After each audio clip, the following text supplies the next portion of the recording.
প্রথমে ক্ষমা চেয়ে নিচ্ছে, আমি ছোট মানুষ, হয়তো ভুল করতে পারি। আপনারা ক্ষমার চোখে দেখবেন এবং আমার প্রতিটি কথা আগে জাজ করবেন বা একটু ভেবে দেখবেন যে আমি ভুল বলছি কি না, তারপরে আপনি আপনার মন্তব্যটা করবেন, ঠিক আছে? তো আমি যেটা বলছি যে আপনারা যারা কথায় কথায় শাকিব খানের নামের পেছনে সুপারস্টার তকমা লাগান, আপনাদের উদ্দেশ্যে একটা কথা বলি। আমার ব্যক্তিগতভাবে মনে হয় যে বাংলাদেশে একজনই সুপারস্টার ছিলেন, তিনি হচ্ছেন প্রয়াত চিত্রনায়ক সালমান শাহ। তিনিই ছিলেন সুপারস্টার।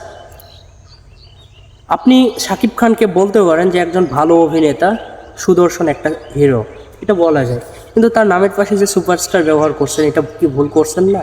আমার মনে হয় যে ভুল করছেন। এর অনেক কারণ রয়েছে, তার মধ্যে আমি আপনাদেরকে যদি একটু ক্লিয়ার করে বলি, সেটা হচ্ছে যে প্রয়াত চিত্রনায়ক সালমান শাহ, ওনাকে কেন সুপারস্টার বললাম?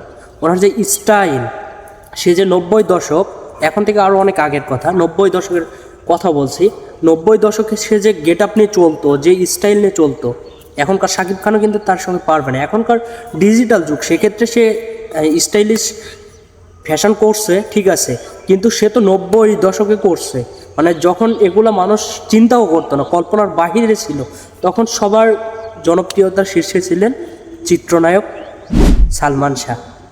এবং এখন পর্যন্ত আমি যদি ভুল না করে থাকি, তার যে ভক্তকুল রয়েছে, যারা তার সিনেমা তো দেখা দূরের কথা, মানে সরাসরি যে দেখবে, তার জন্মও হয় নাই, সে ছেলেরাও এখনও সালমান শাহকে অনেক ভালোবাসে, শ্রদ্ধা করে। আপনি যদি একটু লক্ষ্য করেন ফেসবুক, ইউটিউবে, সব জায়গাতে তার যে ভক্তকুল রয়েছে, তারা এখন পর্যন্ত তার যে সিনেমার শুটিং স্পট রয়েছে সবগুলো ঘুরতে যায়, কিন্তু শাকিব খানের শুটিং স্পট কয়জন ঘুরতে গেছে? যে এটা শাকিব খানের শুটিং স্পট, সেখানে কয়জন ঘুরতে গেছে না।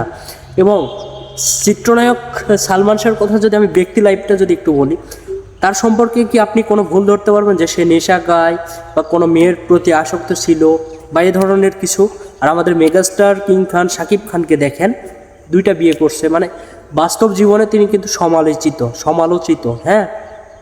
তো একজন সুপারস্টার তখনই বলা যায় যখন সে ব্যক্তি লাইফ এবং ক্যামেরার সামনে 2 জায়গাতেই সমান তালে দর্শক প্রিয়তায় থাকবে।